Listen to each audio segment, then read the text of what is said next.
ফুটন্ত গরম দুধে মাত্র এক পিস ব্রেড দিয়ে এত মজার একটা খাবার তৈরি করে নিলাম।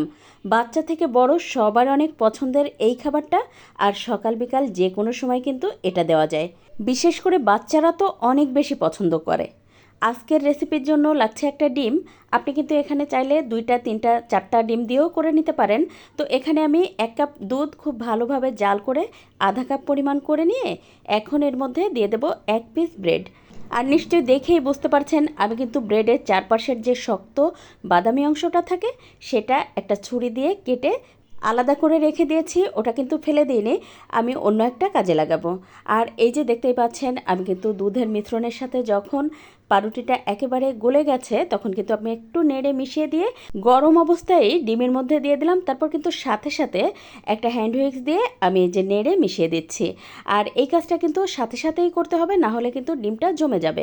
এবারের মধ্যে দিয়ে দেবো 1 চা চামচ পরিমাণ চিনি, তার সাথে দিয়ে দেবো আধা চা চামচ পরিমাণ ভ্যানিলা এসেন্স। তারপর খুব ভালোভাবে এটা আমি এই যে নেড়ে মিশিয়ে নিচ্ছি।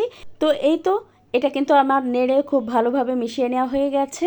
এবার এটা আমি স্টিম করে নেব। তার জন্য চুলায় একটা প্যানে বেশ খানিকটা পরিমাণ পানি ফুটিয়ে নিয়ে তার মধ্যে একটা কাপড় দিয়ে এবার উপর থেকে বাটিটা বসিয়ে দেব আর ঢাকনা দিয়ে ঢেকে 10-15 মিনিটের জন্য এটা আমি স্টিম করে নেব। আর দেখতে পাচ্ছেন এটা কিন্তু একেবারে ফুলে গেছে। আর একটা কাঠি দিয়ে চেক করে নেব, দেখতেই পাচ্ছেন একদম কিন্তু ফ্রেশ বের হয়ে আসছে। এবার এটা ঠান্ডা হতে থাক। এখন অন্য একটা পাত্রে দিয়ে দেবো 1.5 টেবিল চামচ পরিমাণ চিনি। তারপরে এই চিনিটা একটু নেড়ে মিশিয়ে সুন্দর করে ক্যারামেল করে নেব। আর এটা কিন্তু পোড়ানো যাবে না, যখন হালকা একটু কালার চলে আসবে তারপর চুলাটা বন্ধ করে দিলে দেখবেন ওই যে পাত্রের তাপেই কিন্তু খুব সুন্দর একটা কালার চলে আসছে ক্যারামেলের। তো এই তো দেখতে পাচ্ছেন আমার কিন্তু ক্যারামেলটা করা হয়ে গেছে। এবার এটা আমি ওই যে ঠান্ডা পুডিংয়ের উপরে দিয়ে দেবো।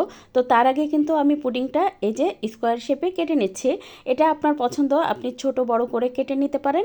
এখন এর মধ্যে ওই যে আগে থেকে যে পুডিংটা করে রেখেছিলাম সেটা দিয়ে দেব।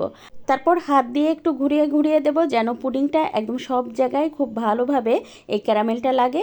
অনেক সময় বাচ্চারা পুডিং খাওয়ার আবদার করে, তখন কিন্তু আপনি চাইলে শুধুমাত্র একটা ডিম দিয়ে এই যে হেলদি এই খাবারটা তৈরি করে দিতে পারেন।